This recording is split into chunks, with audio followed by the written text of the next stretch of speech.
Yes, sir. What is up, everybody? Thank you for tuning in to the Monster Mashup Clan, Monster Cast, Recognition and Respect. I'm here with Alph the Alien. Say what's up to the people.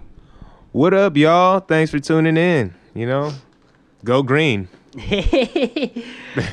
Before we get started, I just wanted to shout out our sponsor, Endo Hemp Wraps. Bam, bam, bam. You see their logo right over there somewhere. Bars. Organic, no tobacco, no nicotine, hemp, all natural. Changed the whole smoking experience straight up. And also Merchan Media Productions brought this all possible. We're here in the studio, the rec room, all of that good shit. And all right, without further ado, let's get it cracking, bro. So Alph the Alien. Yes, sir. Where did that come from, the Alien? Okay, so I rebranded a few years ago. I used to go by Alpha MC. You know, I'm a part of a Project Bloat and Swim Team. You know, I did an album with Pigeon John.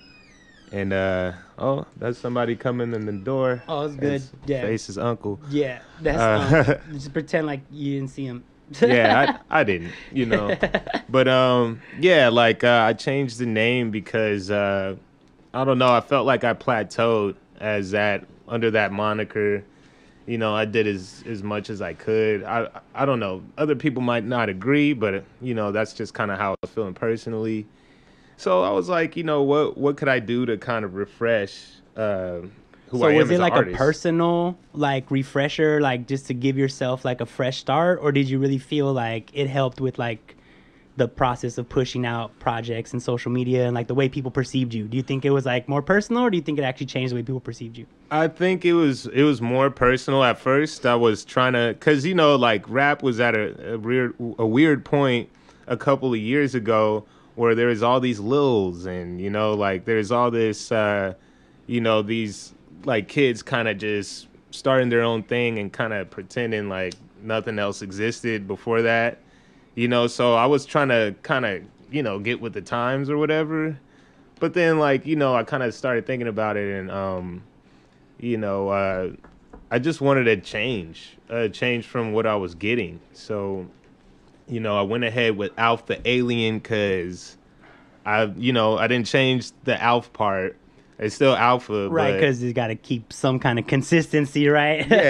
yeah, you know. So, like, I changed that, the alien part, because I felt like I was alienated by a lot of folks and fans in the scene. And, like, you know, I had taken a hiatus because of that. So, like, that was kind of my, like, rebel, like, resurgence with that name. Almost like a sneak diss, huh? Yeah, a little bit. Like a forward sneak diss, you know? Yeah, for sure. So, like, and then, like, you know, I started thinking about it. Like, it's a double entendre, you know what I'm saying? You for people who are of a certain age, like, they know that show, Alph, from the 80s. Right. Like, you know, the puppet dude, right? Yeah. It was an alien that was adopted by a white family. Right. Yeah. Classic. And he ate cats. You know?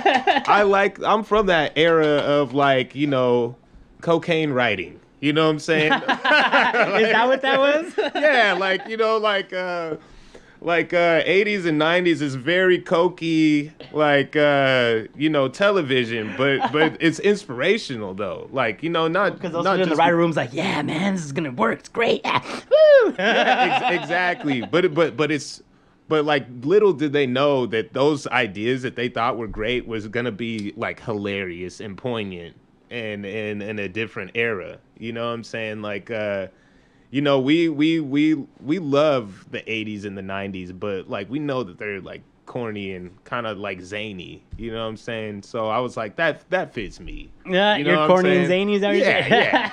Yeah. Hey, man, self-awareness is key. You know what I'm saying? Well, okay, yeah. So I wanna kind of elaborate on something, because you said you mentioned young kids, so I feel like kind of need to place you in the timeline somewhere. So like we were talking about before the podcast, like I said, like you're pretty much like a LA hip hop veteran, right? Like Los Angeles underground. You're like, I'm on my way, or you know. So like what's that like? You know, seeing like this new generation of artists that don't really have like the history or the respect, you know, and like coming from where you come from, you know, Project Blowed, Leimart Park, you know, you said the swim team and like all of these, you know, pretty. I mean, if you're from LA and you're in the hip hop scene, like you know all these things, right? Right. So like you coming from that era and seeing this like this, you know, this growing body of like these younger cats that don't seem to have any connection, like how do you feel about that? Like, I mean, I feel like it's something that needs to happen. You know, they're just trying to establish their own culture, I guess. But also, like, you know, there's elements or aspects of that I don't agree with. You know, but at the same time, I'm not gonna be like one of those old dudes like, oh fuck the kid, like, you know what I'm you saying? can't like old head. You can't be an old head, right? Yeah, like, I mean, I'm like, see, this is what people forget. Like, you know, like as a person, you have a life cycle.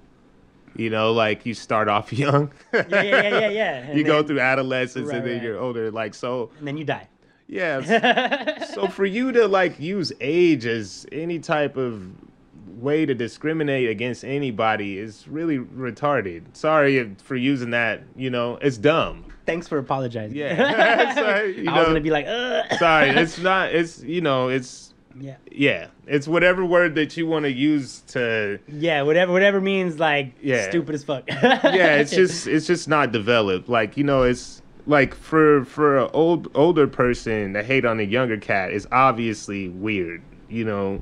But for younger cats to discredit older people, like they're just doing a disservice for themselves because I mean the reason why I think that I have such a good musical talent is because I don't discriminate against anything that's good. Right. You know, I don't care what era it comes from. Or what genre or who made it. Like, if it's good, it's good. I'm like a fan of my dad's and my older brother's taste in music. Like, you know, my dad, he has anthologies from Jimi Hendrix, the Beatles, you know, like he has a very eclectic taste in music. And he's you know, my brothers also, like, you know, they're into like grunge or whatever, like something different, like 90s that. Alternative rock type shit. Yeah, and that's very much a part of, like, you know, my baseline of music. Like, you know, I like all that stuff. Like, one big influence on the stuff that I do and how I look at music and my concept of it and everything is one influence is the Mahavishnu Orchestra. Like, my dad, he had that CD when I was in high school, and I took it off the shelf and played it, and I was just blown away by, you know, a sound like that. Like, I didn't really know that music could sound like that, you know, and it kind of got me experimenting with other different type of stuff. Like, you know, the way I see their music is like they took jazz music and put it inside of rock and roll. Right. You know, and so I would kind of take that concept and do the same thing. Like, I took, like, I would sample, like, Fiona Apple. This was before, like cats like, you know, Wiz Khalifa and Drake were, like, sampling alternative rock artists to make their beats. Like, you know, I would sample a band called Metric a lot. I know Metric, yeah. Yeah, like, you That's know, like indie rock and shit, yeah. Yeah, because I knew that with those sounds, even though it's not like a genre of music that blends with hip hop, but I knew that those sounds, it was just pure music. So, like, I knew that I could sample it in the same way that DJ Premier samples jazz or samples funk, you know, because like those indie bands like are funky sometimes, you know, like, or they're just doing it from a different perspective. So no, yeah, that two step, like that, you know, like that hi hat on the snare, and it's like, yeah, you could slow it down and make a trap beat. Right. You know, like there's all types of things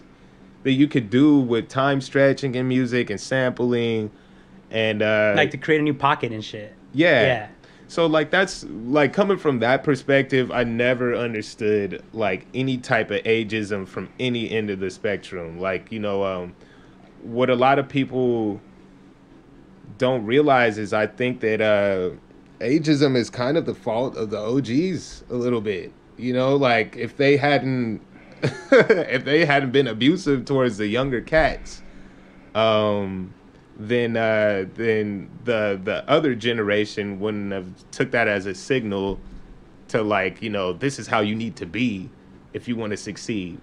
Like, you know, it's just all bad culture, you know. No, yeah, I don't know if it was a Facebook post or a tweet or something, and they were like, you know, like all these old heads complaining like they should become these fools OGs and like take them under their wing and actually show them some like try to like engage them and like, you know, like put them on game, right? Yeah. Like don't hate on them, like be part of the solution, right? Like don't just you fucking complain about the problem and like you're not even trying to be part of the solution. Like, well, that's there's a reason they did that too. I feel like the OGs didn't have it as easy, or can you talk more to the mic? Oh, sorry. Yeah. I feel like the OGs feel like they didn't have it as easy, so they didn't want to just give a handout to the next generation. But which is like kind of whack. Like that's some hater shit, bro. Like, I mean, it is what it is. Like, you know, like I mean, people are people, and you know, sometimes we make mistakes and can't explain our way out of them.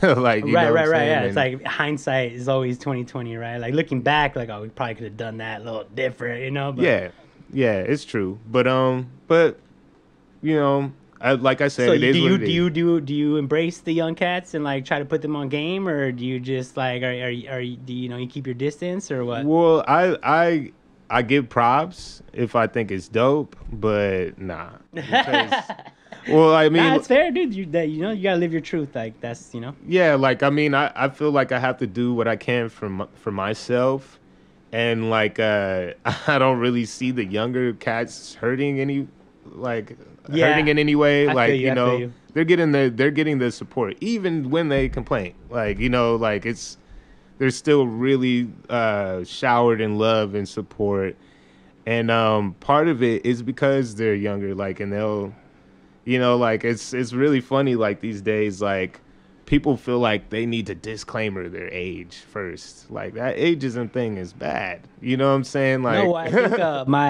my marketing team told me to take out like my birthday from my bio. Yeah, like no one needs to know. Like, take out the year you were born, like, you know, or like the year you graduated high school. Like, no one needs to know, like, how old you are, like, what year you did what. And I was like, yeah, but that's like my story. That's like, you. Yeah. Like, the point is that, like, yo, I'm fucking old and I'm still doing this shit. Like, that's the point. Is like I've been hustling. You know, you're not. You're just like 2021 old. Like, it's a different. You know. No, yeah. I mean, I don't feel old. Yeah. But you know, I do realize like I'm not up on all the new shit. Yeah, that's another conversation. So let's take a moment though. I feel like maybe we can use this as like a teaching moment, right? So like, take me back to Project Blowed and Leimart Park when you first started. Like what was that like? What attracted you there? Why did you go there? Like, were you always hip hop rapper, or like, you know, did you start off doing poetry or like what, or like I know you used to battle as well. Like that's part of, like, did you start battling like from the jump, or was that something that like you went into battling because you saw there was like a lane there, or like let's just get into that. Let's get into some history right here. Yeah, I'm down. Nice. So when I was 17, or like really, like I have to credit my older brother who's also a rapper. He goes by Menacing Johnson. He put me up on a lot of dope 90s rap. Like he put me up on Project Blowed. One thing about my history is people don't know this, but Trey Hardson from the Far Side is my god brother. Oh, word. Yeah, like my mother, rest in peace, she just passed in January, but I'm actually just gonna like move this over since you're just chilling right yeah there. Yeah, there go we ahead. go. Yeah. that's No problem. Perfect. No. Yeah, so my mother was good friends with his mother, Peggy, and she was his godmother. And you know, Trey would come over and like play with his electric guitar when I was younger. So like, you know, we had this kind of I don't know, level of greatness to aspire to as young men. Like, you know, me. You had a role model or like an icon. Like there was a post. There was an actual icon. Yeah, you know, like not just to you. It was like a cultural icon that you Yeah. can all be like, hey, that's tangible. It's like right there. Like we're close.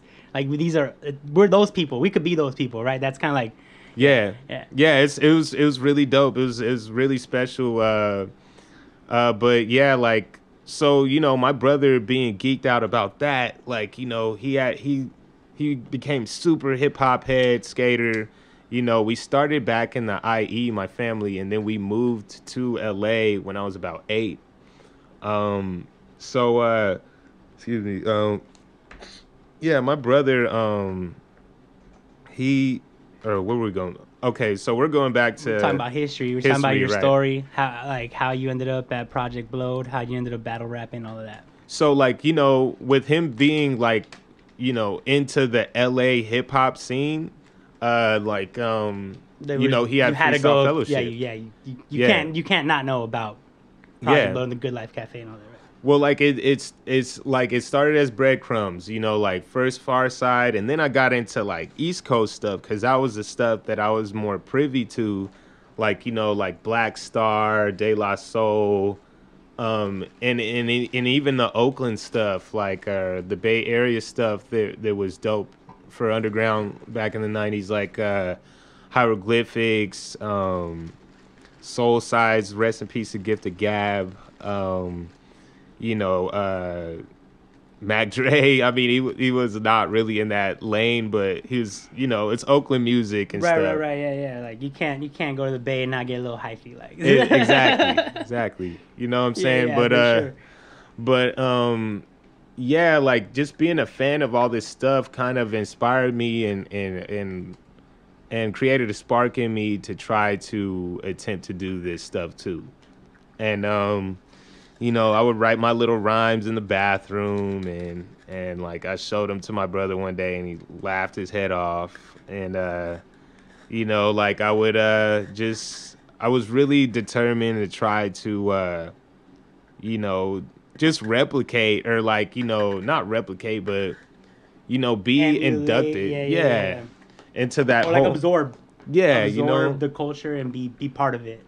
It say like, you know, like how kids wish for things, like, you know, like I wish I had a Sega, or I wish I had like a bike, you know, like me, I was like, I wish to be like a dope rapper one day. Like, you know what I'm saying? That's my biggest dream, you know, so I worked hard at it. And one day I was like, all right, because that was when, like, one day when I was around 16 or 15, like that was when people were really getting into using the internet, like as a society. And like, you know, I started to use the internet to check out events happening around. Then I saw one at Project Blowed, but it was a poetry night. So I went up there, and I think that it was canceled for some reason. But I met a poet there.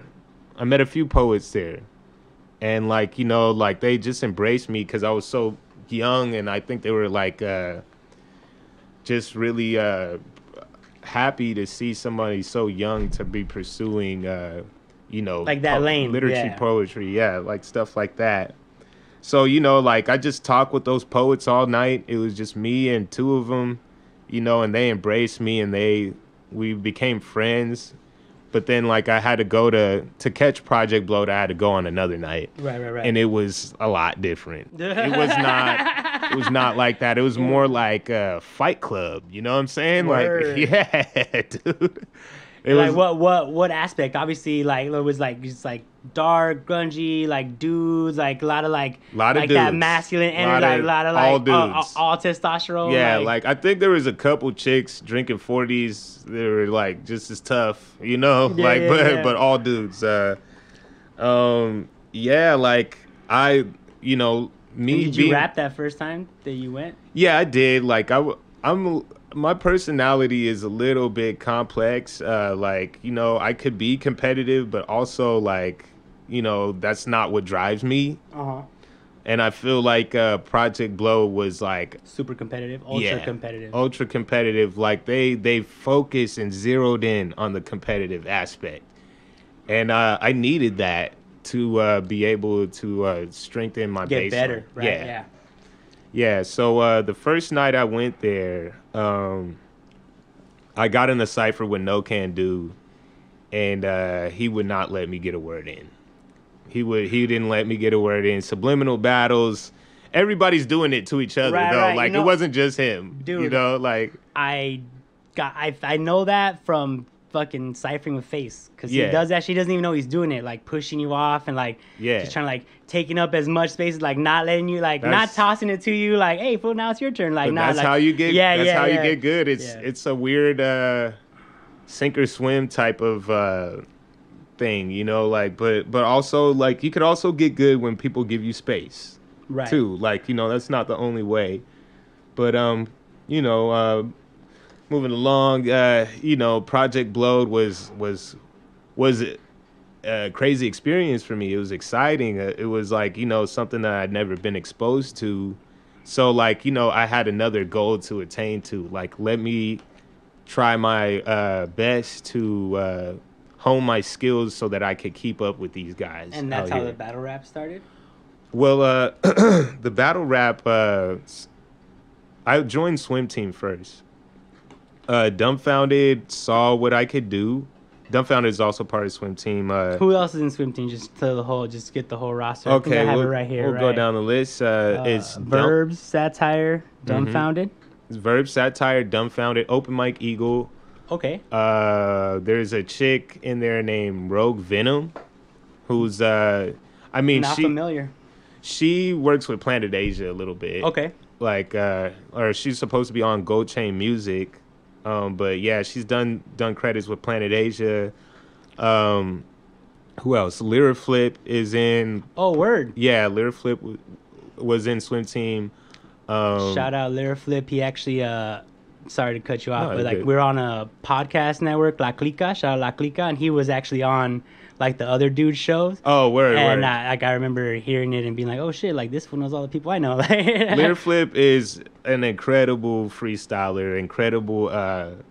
You know, he's just got a great rap style. He like I tell him it's because, you know, like not to be like racist, but the nigga is like the nigga's Filipino. You know what I'm saying? So like, you know, he just got that syncopation drum shit like in his blood. And a little tonal, like, and he has Yeah, like, some, like like it just gets, the melodies just come on their own and it's shit. super dope. Like, you know, he dances better than me. He can freestyle longer than I can. You know what I'm saying? Lyraflips is shit. No, and he said the same shit. Like that Project Blow was just like relentless, you know, like Yeah, like he's really got that competitive spirit. Like when I first met them, I didn't have it as much as him and Dumbfounded. And there's this other Asian MC in their crew. They had a separate crew called Public Access. There's another Asian MC named Metaflow, and like all those dudes were like just super on point.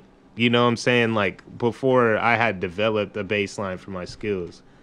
But so that was even though. So they were like, so you were using them as a way to like level yourself up as well, right? Because they were like higher, like Well, everybody in the squad was kind of like just like sharpening each other's tools and shit, or well, like yeah, but I'll tell you, like the thing is like Dumb has a knack for spotting out potential, you know, because like, you know, what we used to do back in the day, the Project Blowed style is to like, you know, is chopping, right? Which is like rapping fast, flipping words, yeah.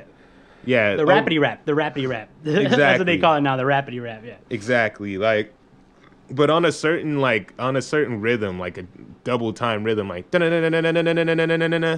you know, like like making like where you're literally half like notes. you're chopping the beat, like Yeah, exactly. Yeah.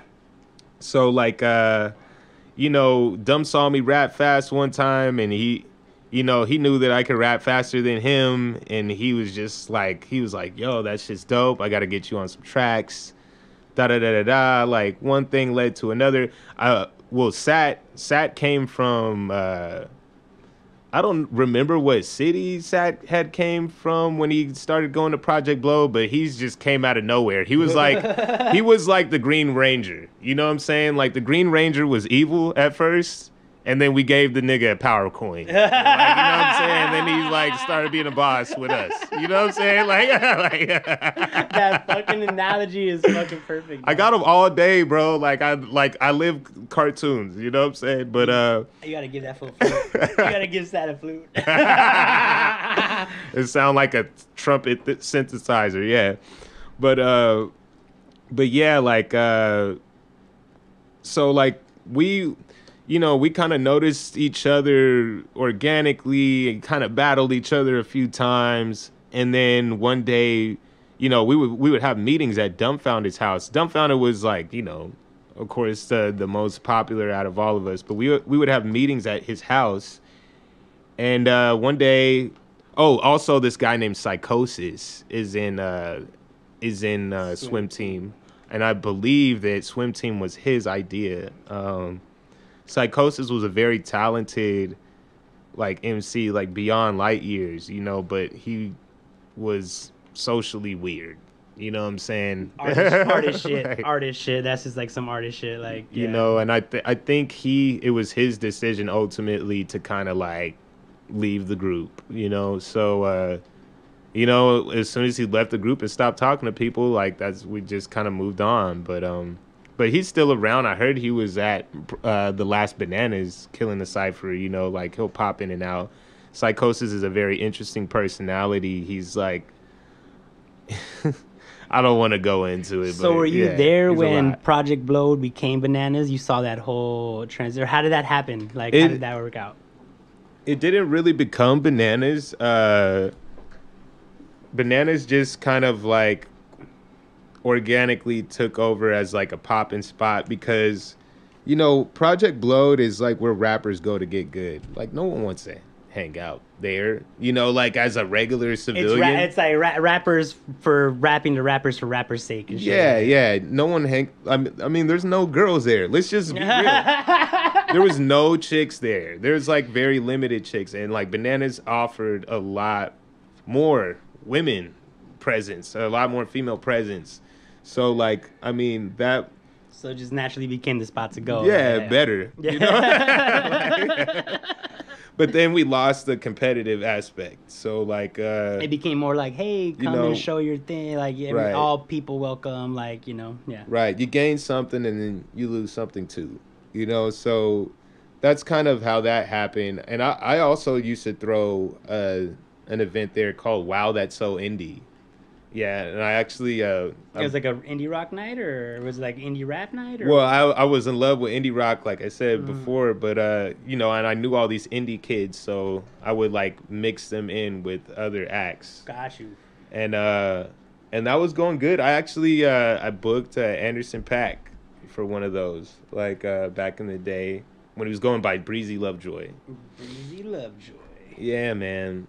But fucking history, bro. Yeah, I got some of it. I feel like I'm in school right now. Bro, I should be taking notes. I should write a book. I should probably write a novel or something if one day. There's any publishers out there, shoot this man fucking advance. Holla at your boy. Holla. Saying. But yeah. So Face is always talking about this spot, the Pit. What you know about the Pit? Oh, the Pit, man. I was too nerdy to be alive. To be alive in the Pit. Like, it's all gunplay, So with battles, like, back when I was starting out, we had Smack DVD. But then we also had the World Rap Championships. Or I forget the platform that the World Rap Championships But like Your face when you say I forget. It's like you're taking me to school, but don't got all the notes. Exactly. You know, I mean, just, you know, drugs and stuff over the years. but what was I gonna say? The Pit. Yeah, I felt like I wasn't thug enough, I wasn't black enough to rap at the Pit. Like they had a good time with No Can Do, just like bullying No Can Do until he learned how to like get down, do their format. Yeah, because No Can Do is a freestyler. He shouts, you know, like exasperatingly shouting, and like, you know, to like thug niggas is like, you know, that just comes. It doesn't matter what you're saying, like it just comes off. Whack, yeah, you know. Like, and then there's no like fake pew pew. There's no like fake guns in your raps. Like we don't respect that, you know. So that was the Pit. I never got to rap in the Pit, but I had homies that were like involved with the Pit, like CP, the homie CP. He goes by Stereo Crow now, Stereo Crow. But CP was at the Pit doing hosting, and you know, I think Verbs was at the Pit. Maybe he did a battle, maybe not. But like, you know, that just wasn't really our lane. It was, you know, like the URL, how the URL now is. That was kind of like the Pit, you know. Oh, okay. But like URL still like accepts more nerdiness. Right. Yeah. You know, for sure. It's more like it's more accessible. Right. Open platform. Right. Anybody, you know, like as long as you have bars. Like I mean, I like, don't know though. There's videos of you rapping at the Pit, aren't there? Like you never rapped at the Pit. Like, are you sure? No. I may have rapped at the Pit, but like there is other things going on at that venue. They had like a DJ Scratch Academy at that venue. Oh, okay. And then also like Verbs and these kids from West LA like threw an event called the Spliff there. That was super popping. That was like a pre-Bananas thing because, you know, it was kind of like Bananas. Like it had a lot of chicks and like a lot of just different people from all over the city. You know, like people. It's popping. It was a good spot to be. Manischewitz. We were drinking Manischewitz because there was a Smart and Final right across the street. Oh, I just want to give a shout out real quick to the homie 214 Freeway. He jumped in on the podcast on Monday and he's been super engaged. Thank you for coming back, homie. Let's see who else is in the chat right now. Let's see. Oh, Ava B was cracking. All right, MMUp Clan's up in there for sure. That's right. Yeah, hey man, you never know. Someone might just randomly be like, "I fucks with this fool," and then you have a fan. You know, that's how podcasting Twitch works, bro. I like that. So battle rap, and then The Condition, 2009. Oh yeah, that was my first music video. Ever? Yeah, directed by Adam Stanzak. Shout out to Adam Stanzak. I know you're not watching, but I love you, bro. Hey man, we're gonna put this shit on YouTube and it'll be on the podcast app, so you never know. Okay, you better watch this shit. Nah. You tell him, yo, I shouted you out at fucking at 35 minutes. You know what I'm saying? Am I doing this live thing right? I don't know. I'm not looking at your phone. I don't even think I'm doing it right though. It's all right, bro. It's better. Okay. If not. No, we're not gonna freestyle. I don't have any beats. Sorry, I'm not prepared. Sorry. Freestyle. Meanwhile. Acapellas. Yeah. Shit. You see me now? No, I'm not gonna do myself. I'm not gonna do myself like that for you guys. You know, like, why do you guys ask me to freestyle? Why don't you pay me for some raps? How about that? Well, to be fair, on Mondays we freestyle during the podcast. Like, it's part of the format. But this is not. This is not Monday. It's not Monster Mondays, bro. This is recognition and respect with your boy Sneaky and Alph the Alien. You heard? Exactly. Like, pay tithes and offerings on Sunday. Yes. Put it in the collection basket. What's your Cash App? Just give me your Venmo. Maybe they'll send you some cash, bro. Okay. You never know, bro. You never know. Cash tag crazy, Alphy bro. Alien. ALPHY Alien. You know There you go. Hit me. Let's get drunk. What up, CR? What up, AC Directs? They're tuning in to my live. What up, y'all? Let's Get Drunk. Wait, is that the homie that's rocking the show with us? Yeah, CR. Mrs. CR. Actually, I had the Black super and Brown. dope OG from Project Blow. The Black and Brown movement came through to my DJ set yesterday. They're his homies. Oh, okay. Marcus and Franco. I don't know if you know them. No, I haven't Black heard and of Brown 88. Well, they're I'll homies. check They're gonna them be out, at the though. show, so we'll see. I'll introduce y'all at the Bars. Bars. show. Dope. So 2010. Let's Get Drunk. What was that? That was a song that I self-produced. Like you made the beat? Yeah, And then you yeah. That tracked was the it, first and song. you engineered it and did everything? No. Oh, okay. Just made the beat and rapped over it. Got you. All right. But that was the trying to first hype you up, self-produced. dog. And I feel you. I just was trying to be honest. Hey, you I know what I'm like saying? that. I like that honesty. Honesty, Yeah, honesty is the best policy. That's what and that rhymes. You know what I'm saying? No, but yeah, like that was my first song that I recorded over my own production. And then Dumbfounded was like, yo, I need you to do like a Knock Steady. I'm doing this thing called Knock Steady where I'm like, putting artists on for like a internet performance. So I did that and it got a gang of views and thank you. You know what I'm saying? That's dope. Yeah. So that was in 2010. Yeah. And now here we are, 2020, 2021. Damn, y'all know more about me than I do. Shit. Hey, man, I like to just thank my my production assistant behind the scenes. We got people behind the scenes, man. We got. There's a team. It takes a team to do this shit. You know what I'm saying? That's real. So, Black Tax. Here we are. This is what's Skipping going on ahead right to now. Black Tax. Right. Okay. Well, because with this, I think that's what I got the condition. Let's Get Drunk. And then Black Tax. Was there something between Let's Get Drunk and Black Tax you want to talk about? So much. But, I mean, but we don't have to. I mean, we could kind of jump around. That's cool with me. Yeah. Well, I need to get another beer. I'm sorry. Yeah, go ahead. Continue talking to the people, bro. Yeah, so Black Tax. I got some people in the live saying what's up. How you guys doing, man? Love y'all. I'm gonna try to wave back. I'm gonna do this. I don't even know if I'm doing it right. I'm just posting. Yo. Anyway, Instagram posting. Yeah, so Black Tax, what's up, Auntie Zealand 2022, and attractive her to you, hey. And what's up, Mrs. CR and AC Directs, thank you guys for joining.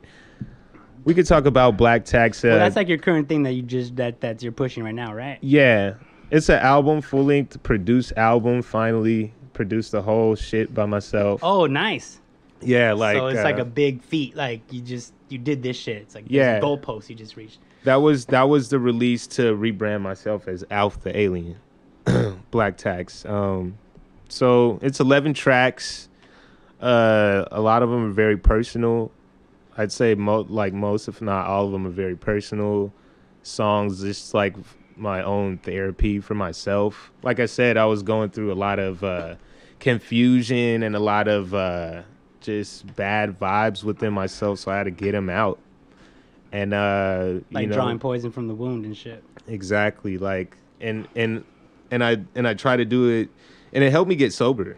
Like it helped me kick my addictions, because once I started writing this stuff, I realized that like all that stuff I've been doing to myself for all these years wasn't me.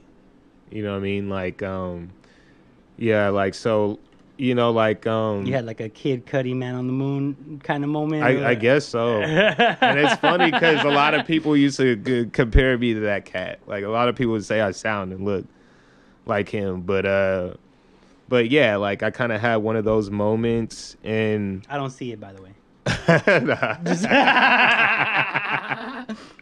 That's okay. That's okay. I mean, I'm just trying. You're unique, bro. You're unique. It was back in the day, like I developed in the face a little bit more, but. Oh, good times. No, but yeah, like it was one of those moments that I had to like just reset, and Homie says he gets a Cudi vibe. It's the shirt. Like there's umbrellas on these like shirts. That's like the fourth time you brought up that shirt. I bro. know, like, dude. I like the shirt, dude. I like like it, bro. It's like it's it's important. It's significant. Anyway, yeah, like so I had to reset. I had to get my mind more healthy, You know, stop dragging myself down with the negative thoughts. And I just, you know, if I needed to talk about it, I just put it in a song. You know, and it did a lot. It did a lot for me, you know, because we live in a time where you can't really say what you want to say, you know, like, because unless it's art, right? right, like there's exactly, like if you say it through the art, then you're allowed. Cool, but if you like go and put it a tweet, or you write an essay, Yeah. or you put it in an opinion in an article or some shit, or you It's say seen it as out a loud, complaint like, and negative, you know. Yeah, so yeah. so that's just what it is. That's the times we live in. And you know, like, so I mean, that could be very unhealthy for an individual, like, you know. So like, I'm lucky that I have my art form as a platform to say the things that are on my mind and not be crucified for them, Yeah. you know. So yeah, Black Tax was a part of that. And I think the first song also, like, I was just changing up my style. I got into a lot of Migos and Future. I just didn't like not that I didn't like, but I could not resonate with what they were saying. But the rhythms were dope and shit. Oh the my cadence God. And Oh, like, like- yeah. Yeah, it was so I dope. have a similar feeling, because I be doing that spacey shit. Yeah, I like, noticed. I'm yeah. like, I always tell Bartos, You know, it's like, groovy. It's fucking groovy. I'm all about the vibe these days, Yeah, you know, it's- because I spent like 10 years like Make it fun. trying to say a lot of shit and use Yeah. big words and try to like. I was trying to take fools to school, and now Yeah. I'm trying to catch a vibe these days. Make you know? it fun. I'm just trying to Like- catch a vibe these days, bro. Yeah, but like, rappers forget about that. Like, you got to make it fun, make it exciting. Also, I've been thinking, like, when I'm making songs now, I'm thinking about the performances, right? Yeah. Because, like, before it used to be kind of in a vacuum, like, I'm not sure if I'm ever going to actually rock this shit, right? But Right. now it's like, this shit's going to be in front of people, like, how are they going to be feeling and vibing Yes, and yes. moving, you know? Like, I'm going to fucking move them with my That's words and definitely shit, you know? one thing that I do. If that's a good tip for artists, you know, like, visualize yourself doing these songs and how people will react to them. That kind of like gives you an idea of who you could reach. Did you ever know? see the Foo Fighters documentary, There and No. Back Again? Or There and Back? Anyway, Dave Grohl is just like, there's this moment where he's just like, yeah, man, like, I wanted to make a song for like these European stage things where like I wanted them to jump, you know? So he just started Yeah. like, he came up with like that rhythm, like, cause he was trying to get that bounce, you know? Yeah, like, he saw it in his mind. Yeah. And then he brought it to the band, and they like jammed it that night. They took it out and they rocked, and like the whole, and he's like, it was there, and I was like, And now they make a million. Like, you know what I'm Genius, saying? not genius, That's how you know, you. yeah. That's Yeah. how you do it. Like, but like, I mean, it's you. Like, what happens in between? Like, people don't really know, and you have to really go through those challenges and adversity to get to the destination that you want to go to. Like, I mean, that's how it can be for some artists. You know, now with other artists. I have a question though, Yeah, go ahead. because you said every song on Black Tax is personal.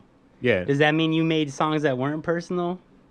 Have you made like, cause like what, just in general? Yeah, because I mean, like, it seems like you're putting like an earmark, like, yo, these are personal songs, right? So, Well, like, Let's does that Get mean, like, Drunk is like not very it's personal. like fun and like Yeah. party shit, right? Yeah. What I did is I took Gift the Gab's idea of rapping the whole alphabet, and I just applied it to liquor.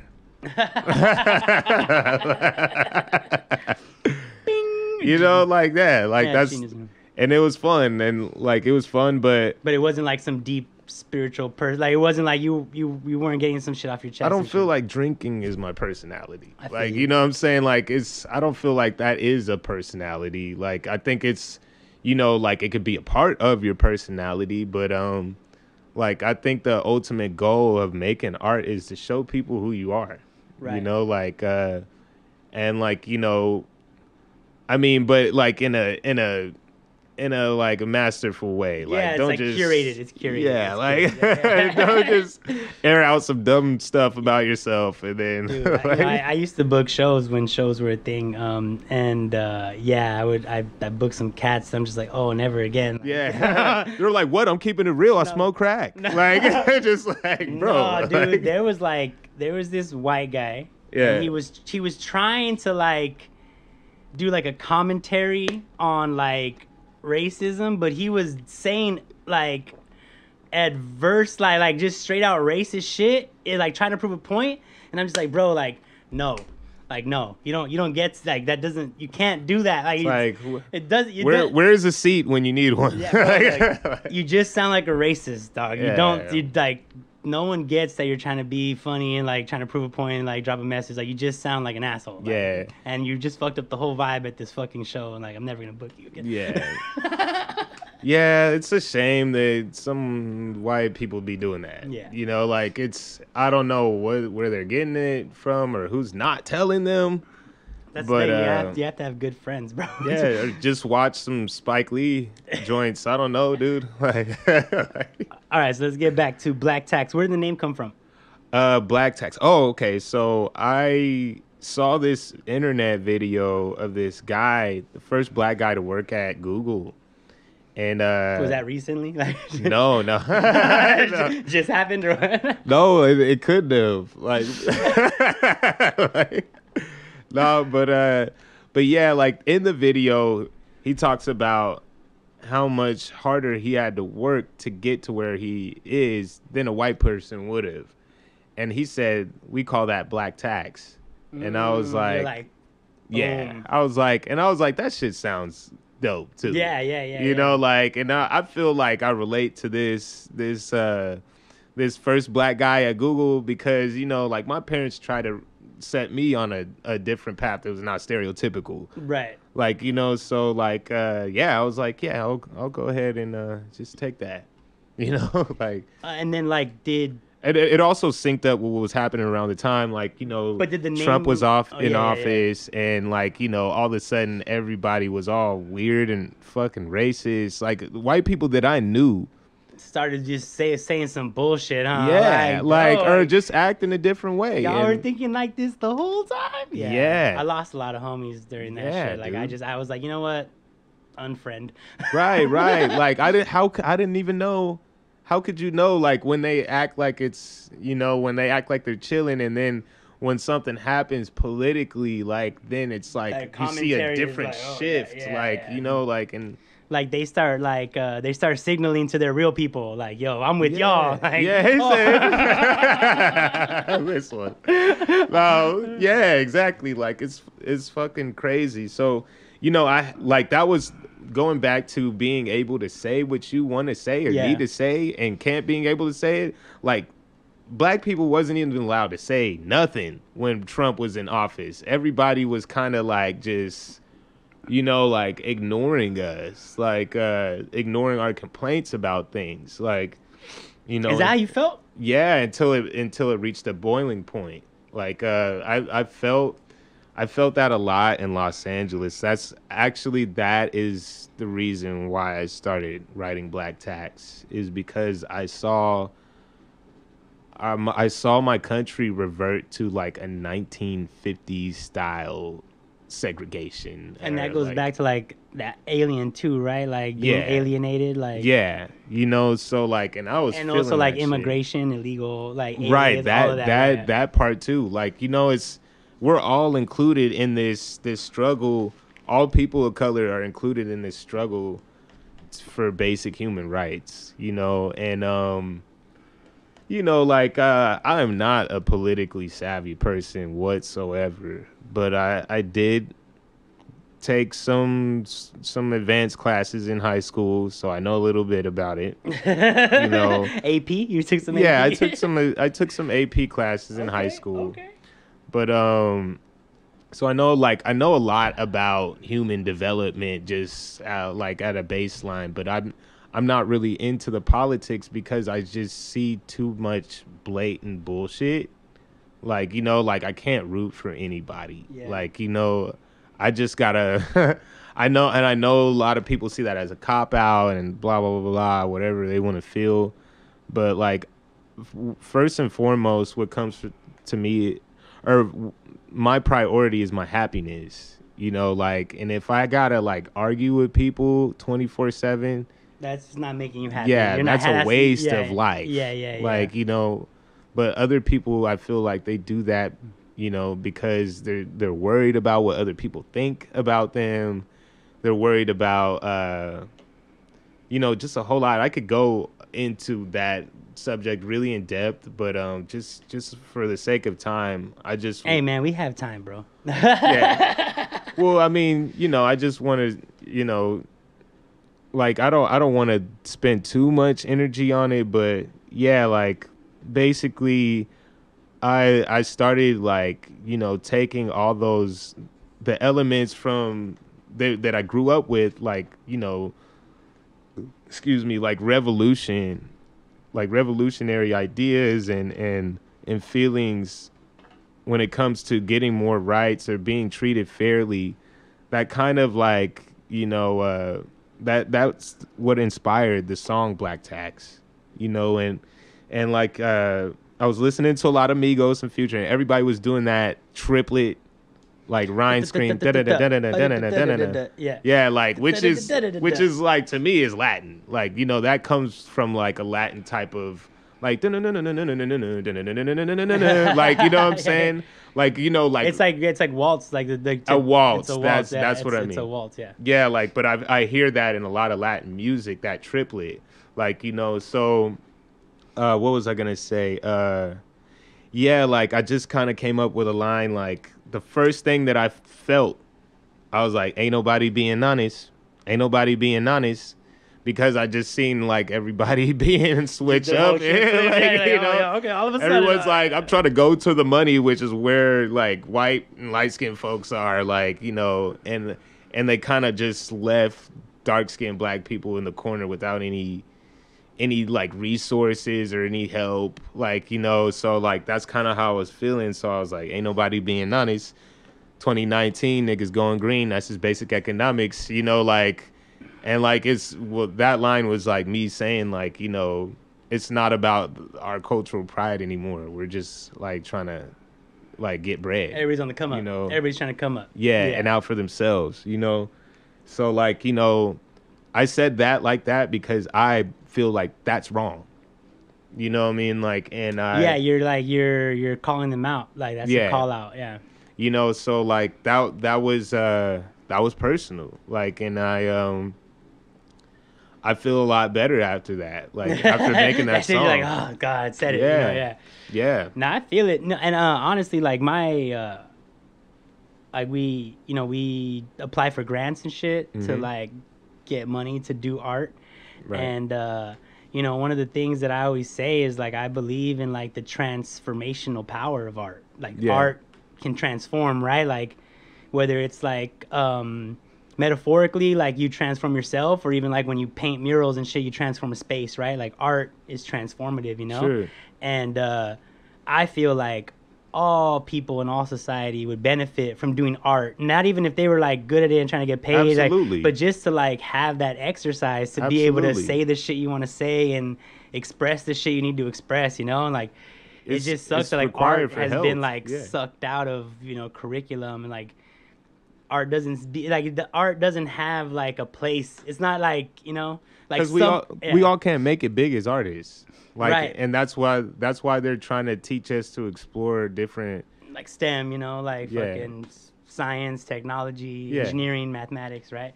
But without art, like, where do you get the creativity to come up with the ideas to make tomorrow's technology, you know? Like, how do you dream of the future if you're not like taught to think creatively and like nonfiction and like, you know, like science fiction, like just like expanding that whole horizon. I don't think they thought about that part. You know what I'm saying? Like I don't think, because like we live in a very like vapid type of world right now where it's like you know, I think people like to pretend they're doing art. You know, they like to like take a lot of artistic elements and throw them together.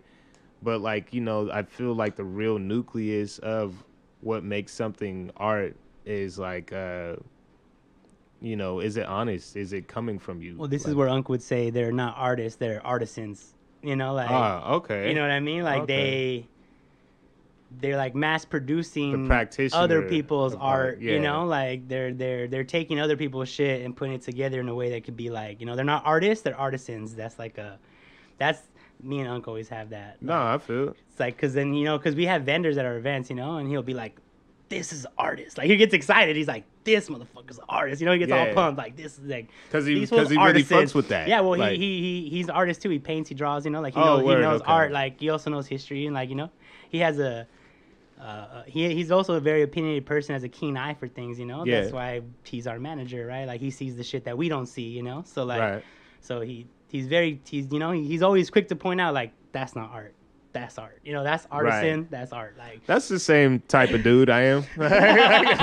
You know what I'm saying? Like I try to curb that because like a lot of the young cats are like, so sensitive. It's like, you can't say that you don't like something if someone's like young or if there's enough people's like, on their you got to give side, them that participation trophy and shit. Yeah, like, and I'm just like, I mean, like, I just avoid being too critical just for my own sake. I don't want to have the conversation.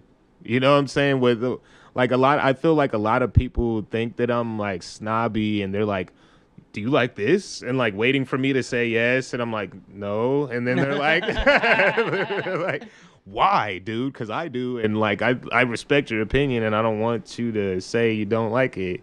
And I'm just like, that's not how things work. Like I could be wrong, like I could just not be feeling it at the moment. But, like I kind of just, the way that I appreciate art is it all has to have some type of synchronicity. Like, it has to be reached to me or it needs to reach me at a certain point in time, a certain nexus, like so that I'm able to appreciate it fully. Well, that's why I think like presentation is everything, right? Because like, yeah, sometimes you have to create that experience for someone to like, sometimes you have to create that moment. That's what live shows are, right? It's like, yeah.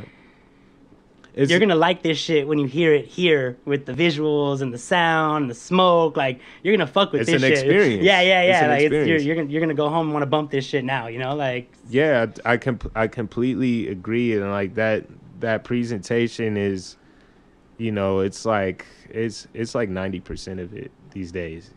Like so, I mean, which is dope. I mean, like I appreciate the presentation part. But I feel like when people focus on that too much, they kind of tend to be lazy about the creation part. You know what I'm saying? So, well, because you can package shit, Yeah, exactly. Like you could put some saran or whatever you do, Put some glitter on that shit, like make it look nice, make it sparkle. Exactly, and that's what we're seeing a lot. Like let's just be honest. I mean, I've heard people say it. I've heard a lot of people say it, like in.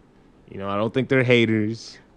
I'm just, I personally think it's because of, like, how much we've, like, compounded the amount of time that you're allowed to take to do your next thing, That's got to be a part of it, for sure. Because before, like, you wouldn't hear from someone 5 years, and it'd be normal. Yeah. And then they come with some fire, and you're like, yup, that's what they were working on, Like, but now it's, like, every year, every month, every day, like you were just drop single here, single there, a secret project, like just shit coming out all the time. And you're like, are y'all even taking the time? Like is this? No. Yeah, like they're packaging. They're packaging. They're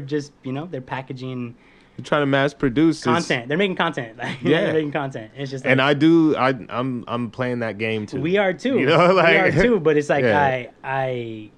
Most of working on shit that I've been working on for years, like this is like that shit. Because that's personal, you know what I'm saying? Because and to me that's the best music. Like, show me you. Like, don't show me what you think what other people want to see. Like, don't show me what you think is popping right now. Like, like just show me you. I mean, but it's like a what do you call it, conundrum for artists, because we want to make money off of it. So like it's all decisions. Like make club track, like like get a radio track. Like we need that single, like And then and that's much, bro. That's a lot to to be an artist. Like that's a lot. I'm not trying to. I think my time is better suited doing things that I you know, that are gonna serve me, as opposed to like trying to get in with I've wasted a lot of years trying to do that, and it doesn't even work because I I don't know how to like produce that. Like I remember when I was, like trying to do tracks with people like Horror or Doja Cat or like, other people like in the game, and like, just not being able to like come up with that. Like they were like, this is what the song's about, we're doing like this, da, da, da. I'm like I kind of like to feel it out, and like, I kind of like to take my time with something that I'm going to say, because I don't want to just put anything out there. Yeah. So yeah, like I was trying to keep up, and then I seen other people like, just take off with that style of making music or, creation. And like, I started to think like, am I not good, or, what I'm saying? Like, or like, why am I not? And, ultimately I came to the conclusion that that's just not me. Yeah. Like, and don't force that. You know what I'm saying? Like, do yourself a favor. This is my publicist is James Dunn, and he talks to me a very rude way. He's always like, your shit's not looking at. Do yourself a favor, is what he says. Like, but that shit stuck with me because it's real talk. Like, you got to be kind to yourself. You can't try to force yourself in a different box. You gotta try to, like, this is. I'm not like trying to preach to anybody. Like, these are things, self-affirmations that I tell myself, because I feel like they're helping me become more healthy as a person. Yeah. You're just saying to other people what you tell yourself. Like, yeah. You're not trying to preach like, yo, this is the same advice I tell like, myself. You gotta do this and you gotta do that, because like, because everybody has their own path and shit. Yeah. You never know. Like, and some people might not respect what I'm saying. Like, right. Some people just crank them out. Yeah, that's what they do. Exactly, and they can do that. Yeah, and they're good at it. And people fuck with it, and like, who are we to say that that's whack? Like, we like, can't. We're nobody. We can't say that. Yeah, like, they're doing their thing, and people like it, and they like it, and they feel good about what they're doing. Hey, power to you, right? Like, exactly. It's for the record, it's not whack. It's just like, that might not be you. Don't do anything that feels forced. Like, or I mean, maybe you can force it, but like, if that's like, if it's stopping you or impeding some type of development, stop. Like, that's just basic. But I mean, now you're talking about self-awareness, right? Because how do you know if when it's impede? Like, you have to be pretty aware to be like, oh, this shit's impeding me now. Like, yeah, that's like, you probably don't figure that out till like you've been impeded for, shit. you taking some impedation. I don't even know what the hell. How do you conjugate that? Conjugal? What? Conjugal? Yeah. Let's keep it hip hop. Stop, like, with the AP words. Yeah. I mean, so how many songs are on this Black Tax project? So there's 10 songs, but there's like an interlude thing that I did where I chopped up like all these like African officials explaining what black tax means, and I called it The Return, like tax return. Yeah. Oh my God, they keep coming, bro. Yeah, they bro. Just keep coming, bro. My shit be connecting. It's like a network. Like, how Stephen King has the Dark Tower and all these stories surrounding the Dark Tower. Like, not aware. Oh, you don't know? Okay. I don't know. Yeah, educate me. So every novel that Stephen King writes, he revisits this Dark Tower. Like, and now the Dark Tower. It's like the continuity in all the novels. Like, yes. It connects the universe and shit. Yes, like the SKU, the Stephen King universe. Yeah, I'm also a big science fiction and horror fan, so like, naming myself an alien just made sense. It just made sense. Yeah, you're just like, that just fits. So like, but yeah, like, So going back to how he does things, like, you know, like that shit seemed effective to me. I compare that to MF Doom, like dropping all these special herbs volumes and then selling them separately and then selling them together. Like he's maxing out Yeah. the potential of his, like, That's his the product. return right there. Exactly.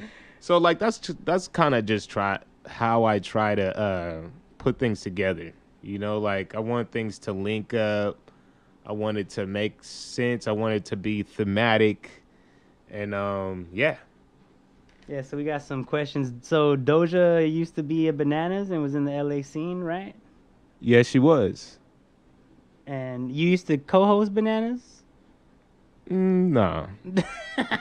I used to be at Bananas rapping all the time, and sometimes I helped book the acts, but I was too drunk to host. Like, So do you feel like a different person now that you're like sober? Like, do you really feel like a completely different person?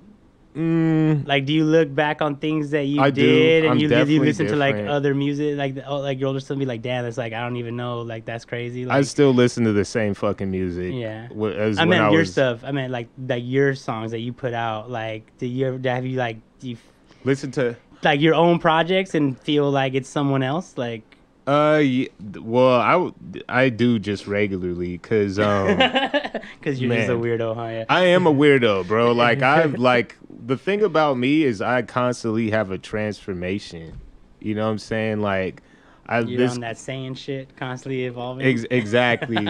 Well, this girl I used to chill with, she said that that Scorpios are constantly breaking themselves down and evolving. Like I give a little bit of credence to astrology, but I'm not fully convinced by it. But You don't yeah, have crystals and shit. nah, no crystals. I make fun of crystal stuff, like, but in a playful way. I love y'all. Come on now. Yeah. Anyway, no, but That was very political. of you. yeah, it was. Did you like how I did that? I like that. I like that. That was slick. No, but what was I gonna say?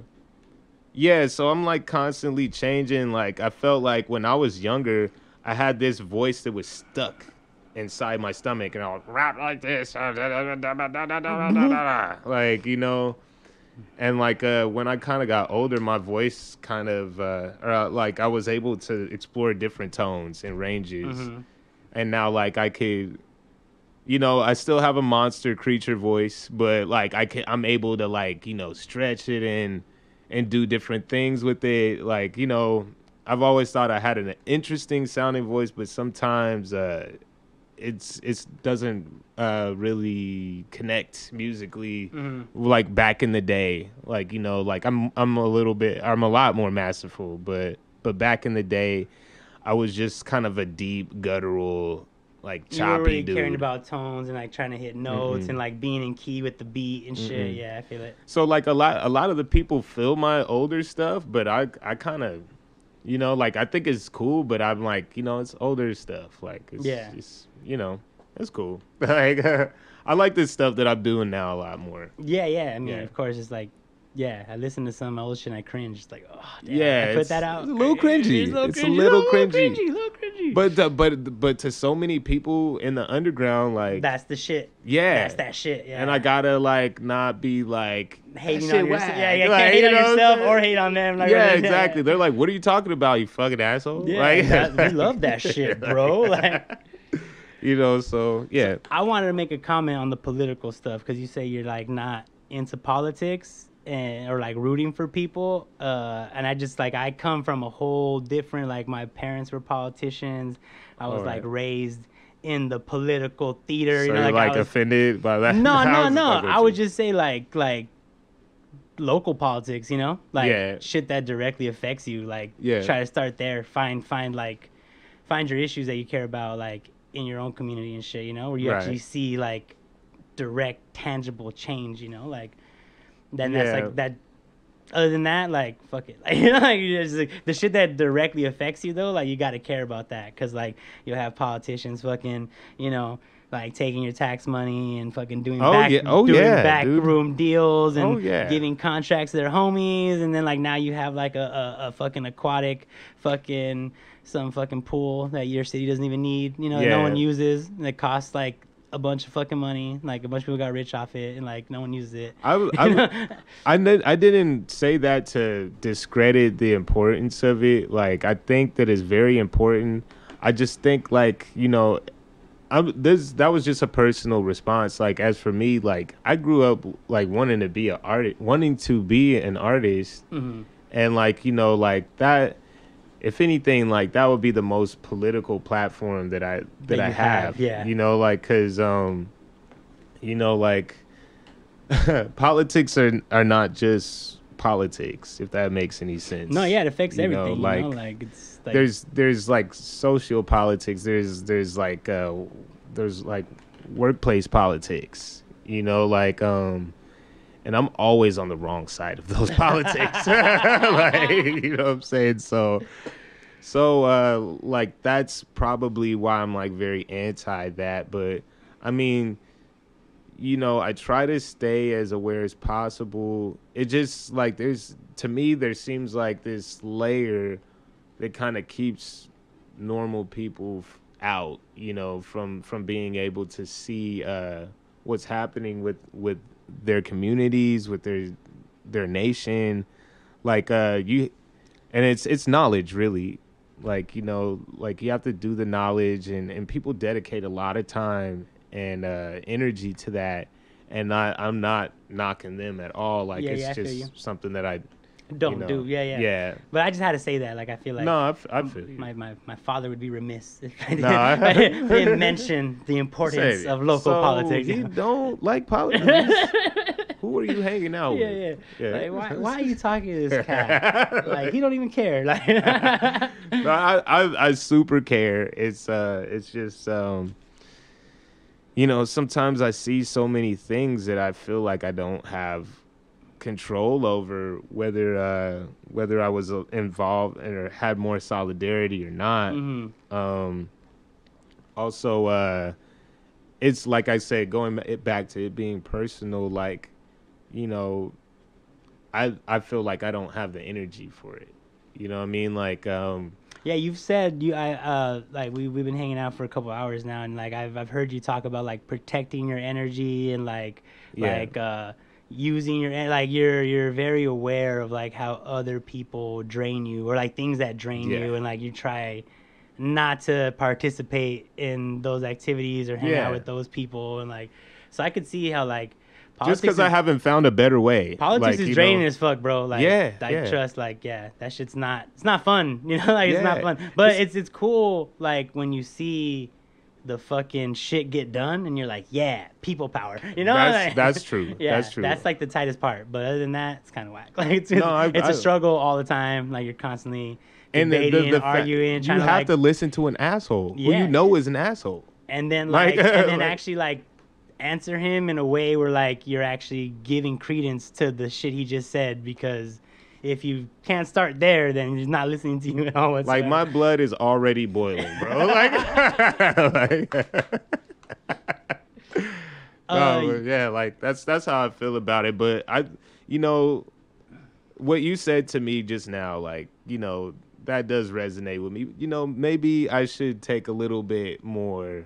Well, I was actually going to ask you, like, what part of LA are you from? Because I know, like, LA is, like, you know, like, everybody has, like, their area. Kind of spread out. Like, so, as we were talking about earlier, like, I spent my childhood in the Inland Empire. Okay, yeah. Like, Riverside or? Rialto and Fontana. Fontucky? Cool. Fontucky, yeah.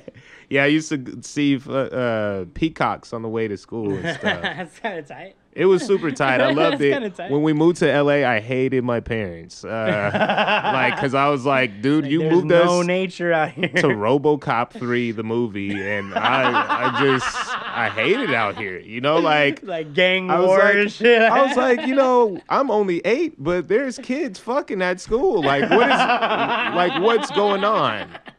you know, like they're like they couldn't wait to tell me I sounded like a white kid. They couldn't wait. They were like, "You white kid, we're gonna try to beat you up a lot, dude." Like, you know, so that was my elementary school experience, and like just being around gangs, like you know, Fontana had like the one gangbanger that everybody liked, and it was like just did his gangbang stuff elsewhere. Like it wasn't like L.A. like this gang, like every fucking the token gangbanger. Yeah, like, and you know he got locked up. He did some dumb shit and got locked up, but we all like, you know, he was like our community. He was part dude. of the community. Yeah, he was part of the community. Like he wasn't a threat to the community. He was part of the community. Like my family lived in a trailer park in my my aunt's house, and yeah, like so that community was pretty close. We had a rec room, and the people that like managed the park, like they would let the kids all come to the rec room on Friday night, and they would pop popcorn for the whole block. And we would all watch movies, dude. Like I loved being in Fontana and around that energy, and like you know when I don't really get that in LA. Like oh no, man. But LA, unless you're in a gang and your gang's having popcorn night, like, right. Like, hey, it's popcorn night, kid. No, but you know, like it was just, you know, I'm glad. I'm really grateful for LA because LA showed me a lot of beautiful things. Like, you know, and it wasn't always about like how hot or popping it was. Like, you know, just kind of seeing the history and seeing, you know, people living together in different communities and seeing how they interact with each other and the symbiosis of different people from all over was really nice, you know, because like, excuse me, Fontana didn't have many black people, like, or like the part that I was around, I didn't go to school with many black people, and my cousins are mixed, so like it was kind of like, you know, I didn't get like a lot of black camaraderie until I moved out to Los Angeles. You know, like we stayed in the Inland Empire, but we went to church in South Central on 89th and Western since I was like 4, I think. You know, so like, you know, we would go to church and chill with the gangbangers at church, you know, and then but like the rest of the week was right. Like you're like, Fontana. all right, I'll see y'all later. Like, yeah.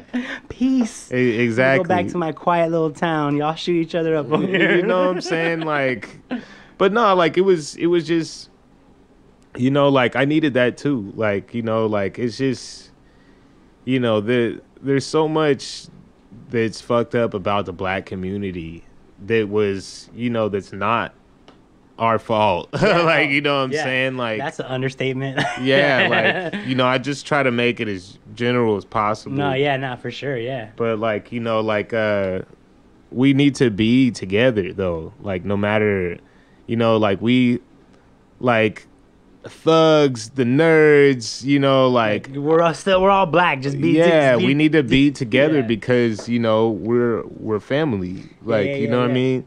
So yeah, like it was great to have that experience, but then when I moved to LA, it was like too much at once. Culture shock for sure, yeah. Yeah, like, you know, and then also, you know, LA's hard, dude. It's a hard place to live. Like some people don't make it. I've grown up with a lot of people who did not make it. So you know, like rest in peace to them. You know what I'm saying? Like to them and their minds, if they're still here. Some people just went crazy, you know, like, but you know, it's really nice to grow up in a place with so much culture, and it made me like the dope MC that I am, for sure. Yeah you know, just being around it. Couldn't do that anywhere else except LA, like in the time that it was happening. Like, I mean, New York, there's other spots, but like to be here in this area, like, yeah, it's like LA would be the spot to like to become a dope rapper and shit. it was good for me. Like I couldn't believe it was happening. It's like a dream come true, you know? Yeah. Like it's weird. LA has like this, since Hollywood is here, like, you know, there's this layer of like I feel like everyone's like a method actor out here. You know what I'm saying? Like, so like it's like, you know, people, they don't start off like crazy, but then like they're like, that's the style you're supposed to do, so let me start doing some crazy stuff, and then all of a sudden you got a crazy motherfucker. Like, you know what I'm saying? Like, it's like okay, gotta stand on the edge of the cliff, and then they fall. Like, exactly. You know, so it could be difficult to go your own way. You know, but it's not impossible.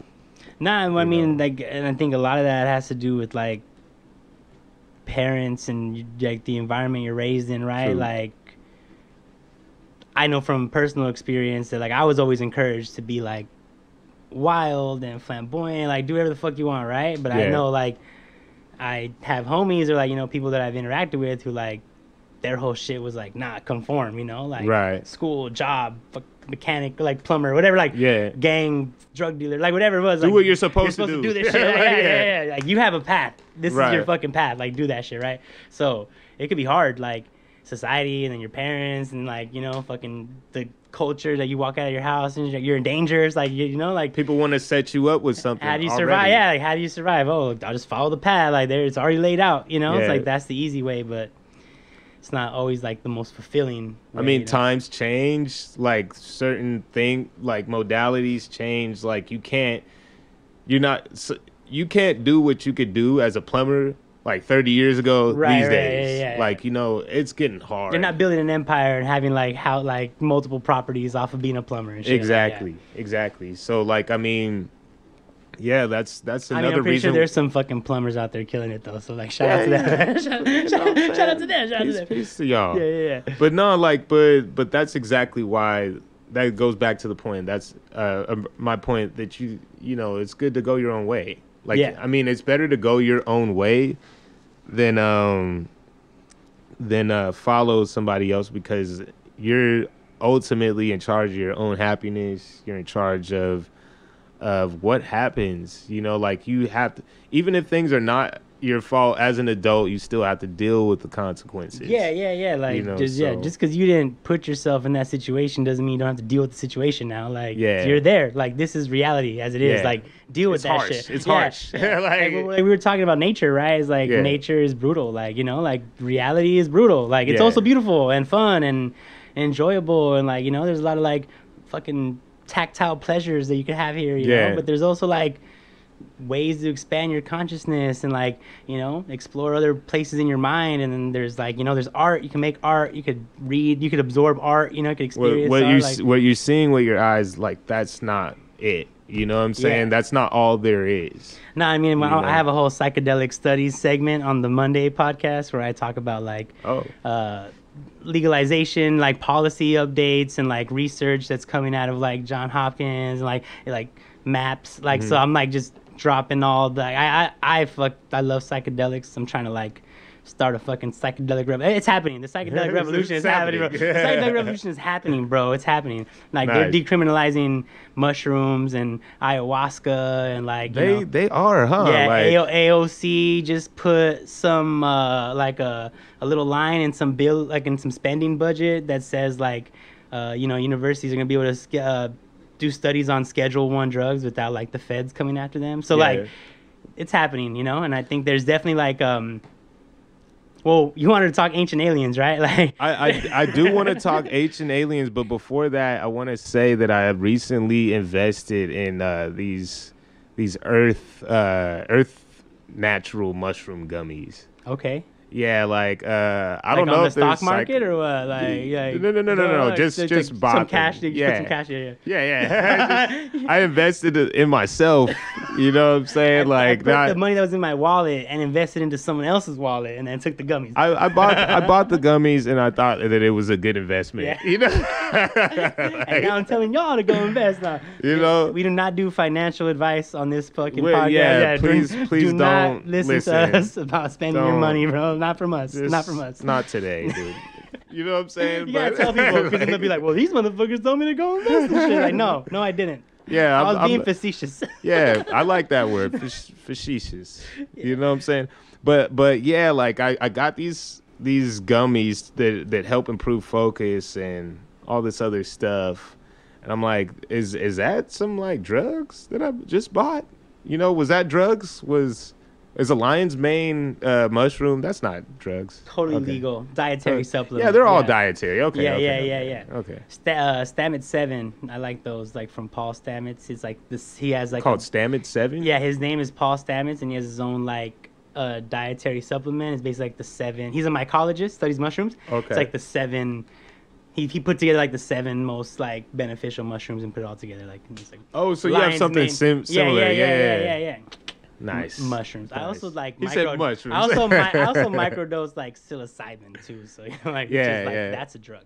Yeah, that's the trippy one, man. Yeah. Nah, so we like what I was gonna get into with the ancient aliens and all that is like our culture, like humankind has been interacting with these like psychedelic substances since before written history and shit. Yeah. Like we're out of touch. Like we're the ones that are like. So I feel like we're trying to get back to that ancient knowledge, Well, one of the I feel you on that. And one of the homies he's actually the artist of Swim Team. He like does all the illustrations. He goes by Dos Tres. Like I lived with him for a second, and this fool was taking mad shrooms. Like but he reads a lot too. Like and he said that he'd read this book. I forget the title, but he said that the theory of the author, who was like some type of scientist, was that we came up with language by eating mushrooms. Like we just start tripping and doing that like yo, right? Yo, give me some of that. Yo, give me let me get that more. You know what I'm saying? More. Fire. Yo, fire. Fire. That's fire, right? Fire. I need some TP for my butt. Nah, so yeah, psychedelic revolution. The mushrooms are coming back into culture and society, and I feel great when I have some of them. I like when I have some of those gummies. My boss at work, he's like, "Don't say that you're eating mushrooms." I'm like, "They're not psychedelic." He's like, "Still don't." Just like, don't tell them. Yeah. Just don't even. You're black. Don't push it. Exactly. That's exactly the vibe that he gave me. He's like, "You're black. I'm also black." Like if you were white, I would tell you like, rock on, bro. Right. Rock on. And also, do you have crack with that as well? Like, like it's fucking crazy. Like, are we shooting up at lunch? Yeah. But like, it makes like 5,000 sales. It's cool. Yeah. But yeah, like, those gummies are helping me out. They are a little bit. You mentioned that you might want to talk about your life changes that you're undergoing right now. Did you still want to like discuss that? With that? Yeah, you said you had mentioned that you might want to talk about it and like why you're eating that and like your inspiration for going sober and life changing shit. Did you still want to go into that? We don't have to, but you mentioned it. If you wanted to touch on it, I feel like we got to, cause like I now just it's did, like so much now. All right, fool, tune in next time. Nah, but yeah, like, I kind of stopped doing all the crazy stuff to my body. I used to do a lot of cocaine, drinking, really anything I could get my hands on, except for the real nasty stuff like heroin or, smack, but, yeah, like I was doing all that stuff throughout my 20s, and I feel like it may have caused some weird health complications. You know what I'm saying? I went to the doctor and they said that it's all good. Like, as far as it being something life threatening, but it's still some weird acid refluxy type of bullshit that's painful, to be honest. Word. Physically like debilitating type of pain, like where you can't do shit. Like it makes it hard to do shit. Sometimes it makes some things like I'm a very active, springy person. Even by the way I'm talking right now, like I shout when I talk. Like what I'm saying. Yeah, I'm over here like lowering it and putting it up. Yeah, like what I'm saying. Like I'm a like a big mouth, big voice type of motherfucker. Like So like, you know, I usually have a lot of energy, and I could sometimes feel it not being so vibrant. So Like it's hindered, like it's cutting out your like that bubbliness that you have and yeah, shit. Like your I'm chakra, also it's fucking with your chakras and shit. I'm also getting like, I mean, I'm not old, but like, you know, I'm not as young as I was when I was doing back handsprings and, you know, like just being a wild, like, you know, I could do compare back myself to handsprings? Wolverine. You You can know do what I'm saying? back handsprings, or you used I to I do used it? to be able to, yeah, That's tight. yeah. Why you compare yourself to Wolverine? Because like I'm like a short, hairy, like pretty angry person. You know, like I'm always trying to like get a girl that's not mine. You know what I'm saying? Hey, bro. Too soon. Too soon. No, I'm just fucking around, guys. Or am I? You know what I'm saying? You'll never know. I am, guys. I am. Just kidding. Just JK. Well, I'm glad you're not dying for Yeah, now. You know, me too. that's good. Yeah, it's extra tight to not be dying. And sobriety has been good for you, right? You so like Yeah. yeah. Yeah, I mean it's I mean, I gotta admit, if you're like a person that rages and you have fun doing that, like it's kind of boring to like, You're you like, know, now I'm boring. you know, yeah, like I mean, but I don't feel boring. Like it's just you know, like just because of the everybody else likes to. I mean, you went You out know? with us like, you know, like a month ago. We went out to Yeah. the bar, you know, we went drinking afterwards. Yeah, like, that was fun. That shit was fun. Like That was fun. That shit was fun. That was fun, but I also kind of wanted to go home earlier than that. Like, I'll just be honest. I'm Like, sorry. no, it's all good. Like, I did because I start to get a little bit anxious when it starts to get into that fourth hour, and motherfuckers is still like I'm like. That means we're still gonna be here for another hour. Let me pop another nicotine gum. Like, you know, like just, you know, these are things that like that I'm just doing for myself. You know, like yeah, of course. And you know, like I don't judge people for being on that journey. I was on it. You know, like that was like my like, you know, religion. I was always the dude who's like, what, get fucked up, who cares? Like Get turned, you know, bro. like Why that's you tripping? that's fun. Like, but it is fun, but after a while it's not fun on your body, you know. So what do you do for fun these days? For fun these days, I play video games. You know what I'm saying? You should do that on Twitch. But With like your music I playing in the background. I talking play shit to like people. Project 64. Like it's like an N64 emulator on my laptop. I'm sure you could find a way to fucking get paid to people will watch you play that shit. You could, but like, I just need a little kid to show me the quick way, because I am too old to be taking time and like, you know, like I just figured out how to use this OBS thing, like, Yeah. and that took so long. It took a long time, and I still don't really know how to use it like that. Like, Well, I mean, if you ever want to come over here and fucking I do. use the setup, this shit's open to you, bro. we gonna talk about that. Yeah. You know what I I'm mean, we saying? could I do. actually we could just get off right now and talk about it right now. Fuck you guys, no. We got business to do now. Yeah. Was there anything else you wanted to cover? Because I'm on my notes are pretty. Oh well, I don't know. Did you want to talk about RedFox? Oh, okay, yeah. That's like the last thing that's on my notes, and then whatever else you want to. Oh, we should probably talk about the show. Yeah, definitely probably talk about the that. show. All right, let's do RedFox, then we'll talk about the show, and then we'll see what else comes up. Okay, for sure. Tight. So RedFox is a group that was never a group, but you know what I'm saying? Like, I mean, we're a crew, but we didn't put out any songs. Like, or we put out a few songs on the Swim Team mixtape. It's me and Verbs. So like, how many groups are you part of? Man, at least I was in 5 groups. But yeah, like RedFox had this other girl in there named Amira Fontaine, and she sang beautifully, but she decided she didn't want to do music at some point, and so Don't you hate when that happens?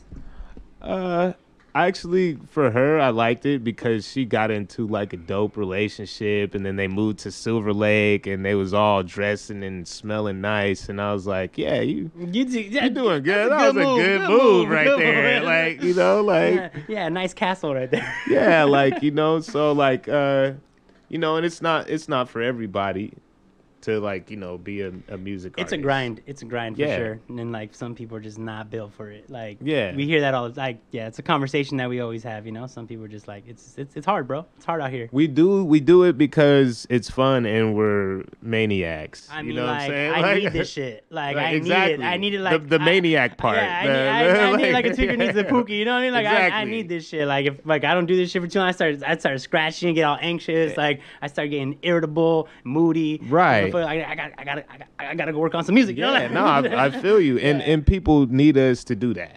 Like, they need that from us. Right. You know I mean, yeah, we all have our fans who, like, they're like, where's it at? Exactly. I need that new sneaky shit. I need that new alien shit. Exactly. And that's why, you know, that's why it's, like you said, some people built for it, some people not. Yeah. You know? So this Friday, what's going down? Okay, so this Friday, because I didn't have a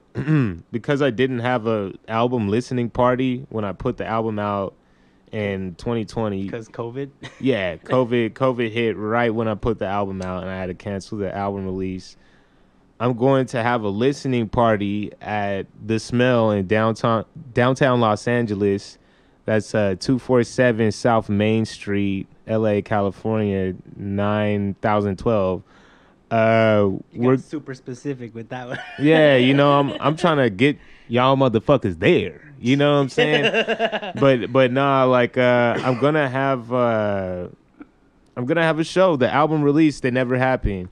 We got DJ Party Dad, which is Verbs. You know, but if you didn't know, now you know. It's his Verbs alias, or excuse me, DJ alias. Am I high? I'm high. I mean, you did eat some weed, right? Sativa Breeze. Anyway. Endo, keep that sponsorship going. Well, like what is this? Austin Powers 3? You're just gonna like show products? Anyway, like, you know, by the way, we're drinking Kirkland. Yeah, no, anyway. Nah, fuck that. But don't give them no shine, bro. Anyway, so the show is gonna be at The Smell in Los Angeles, downtown. We got the Monster Mashup Clan. Yeah. You know, Sneaky and the boys. We got Mr. CR from the Good Life Bullies, Project Blow. We got me, yours truly. Alph, the alien. I'm a cool person. Yes. And then you have to say that, bro. Yeah, no, I didn't. It was a little weird. Yeah. If you have to say it, you're probably not cool, bro. But the way I said it, okay. Anyway, let's just all right, let's the move show. on. The yeah. show. Let's get back to the show. $1 million. we also have to get Frankie Jacks on that show. Frankie Jacks. Nomad. Yeah, I actually was on his podcast. Dude, he did a beat set at my shit too. He's really tight. He's this East African dude. You know what I'm saying? Yeah. I don't know where else he's from, but like, you know, he's East African dude. Yeah, he's like this tall dude with dreads, and he's super chill. And, you know, like, he seems like always high in a good way, though. Like, just a pleasant person. He's definitely to talk like, always to. high. Yeah, like, you know, like, he's weed high. You know what I'm saying? He's always fucking high. Like, hey, man, but so am I. That's why I like kicking it with him. Exactly. Like, you know, this is not strange. It's only strange to me because I'm sober. You're sober. Yeah. But like, you know, like, yeah, I'm sober and I have no sober friends. I don't know. Explain that one. You know what I'm saying? Like, hey, man. I don't know. Like, cause I don't know. How you gonna get rid of your friends? Like, you've had them for too long already. I know, bro. You gotta go find some. Some new of them sober motherfuckers friends. had to go. I'm sorry. No. Some of them got the boot, but like a lot of them stayed. You know what I'm saying? So that's good. So is that the whole lineup? MMUp Clan. Mr. CR, me, Alph the Alien, DJ Party Dad, and Frankie Jacks. Yes, it should be a lituation, as they say, you know, as these kids are saying these days. I mean, Fabulous said it too, bro. Oh, Fab said it? Yeah. He's trying to be young. He has a song called Lituation. Trying to be young, you know what I'm saying? Hey, man. It's called Lithuania. What? That's what I thought it was when I first read it. I was like, what? That's hard. I was like, oh, it's not what it is. Skip now. Tight. Is there anything else you want to cover, man? I've had a great time talking to you, bro. It's just been Yeah, a blast, this was a bro. good one. This was a good one. Yeah, look, we've been going for like almost 2 hours, bro. I know, like people still like, still talking to us. Yeah. Let's see who's in the chat. Let's see. Yes, sir. Let's see who's in here. We got 214 Freeway and Eve AB. Evab? I don't know how to pronounce that. Yeah. Thank y'all for tuning in. Thank you. You have nothing else you want to say? Oh, how they find you on social media? You got a website, your music, Black Tax, out all platforms, all that good shit. Do it. Okay, Black Tax out on all platforms. I'm just gonna go from where you did and just. Black Tax is out on all platforms. I also have a instrumental album that's inspired by Smash Bros. 64. I played on Project 64. It's called Smash Symphony. I made a beat for every Smash Bros. Character in the original Smash Bros. That sounds tight. It's very tight. It's a very nice listen. How come I haven't heard that shit? Because I don't know, the Instagram algorithm is like, nah, we don't want to let you get this one off. Yeah, I don't know, but right, we're gonna push it right here. Yeah, okay. Smash Symphony. Smash Symphony. You can catch that on on all platforms. Yeah, a lot of L's right there. But the teeth and the lips. Also, we got the show Friday. Be there or be equilateral. We also got yeah, I know. I'm a nerd, dude. Anyway, yeah. Thanks guys for listening. Come to the show, get Black Tax, get Smash Symphony.